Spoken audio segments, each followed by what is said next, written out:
ఇటీవలి కాలంలో IndiGo airlines కు సంబంధించిన వార్తలు తెగ వైరల్ అవుతున్నాయి. ఆ మధ్య 6 ప్రయాణికులతో ప్రయాణించలేక వారికి మాయమాటలు చెప్పి విమానం దింపేసిన సంఘటనపై తెగ చర్చ జరిగింది. ఆ సంఘటన మరొక ముందే మరో ప్రయాణికుడికి ఇండిగో చుక్కలు చూపించింది. ఫ్లైట్ 6 సార్లు వాయిదా పడటంతో పాటు దాదాపు 7 గంటల సేపు వెయిట్ చేయించి విసుగు తెప్పించింది.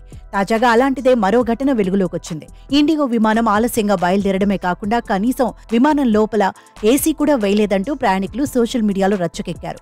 ఇండిగో బాధితుల్లో షాదీ.com సీఈఓ కూడా ఉండటం, సోషల్ మీడియాలో అతను కూడా నెట్టింట ఆగ్రహం చేయడంతో ఈ వార్త సోషల్ మీడియాలో తెగ వైరల్ అవుతోంది.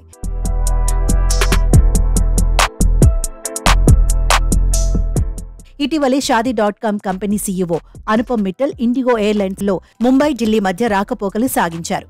ఈ క్రమంలో 2 సార్లు ఆయన ఫ్లైట్ ఆలస్యమైంది. ఢిల్లీ వెళ్లేటప్పుడు విమానం 45 నిమిషాలు ఆలస్యంగా బయలుదేరిందని ఆయన చెప్పుకొచ్చారు. దీంతో తామంతా టార్మాక్ పై విమానంలోనే కూర్చుండిపోవాల్సి వచ్చిందని, కనీసం ఏసీ కూడా వేయలేదని వాపోయారు. ఇండిగో సంస్థ డబ్బులు పొదుపు చేసేందుకు ట్రై చేస్తోందా అంటూ ఆగ్రహం వ్యక్తం చేశారు. ఇక ముంబై వచ్చే సమయంలోనూ విమానం 2 గంటల ఆలస్యంగా బయలుదేరిందని, అయినా సంస్థ మాత్రం టికెట్ డబ్బులు రిఫండ్ ఇవ్వలేదని మండిపడ్డారు. అనుపమ్ మిట్టల్ ట్వీట్ వైరల్ కావడంతో ఇండిగో స్పందించింది.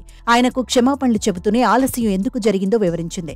ఎయిర్ ట్రాఫిక్ రద్దీ, మెడికల్ ఎమర్జెన్సీ కారణంగా టేకాఫ్ ఆలస్యమైందని వెల్లడించింది.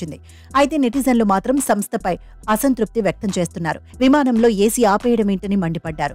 ఆ మధ్య బెంగళూరు ఎయిర్పోర్ట్ నుంచి ఇండిగో విమానంలో 6 ప్రయాణికులతో ప్రయాణించలేక వారిని దింపేసిన సంఘటన కూడా తెగ వైరల్ అయింది.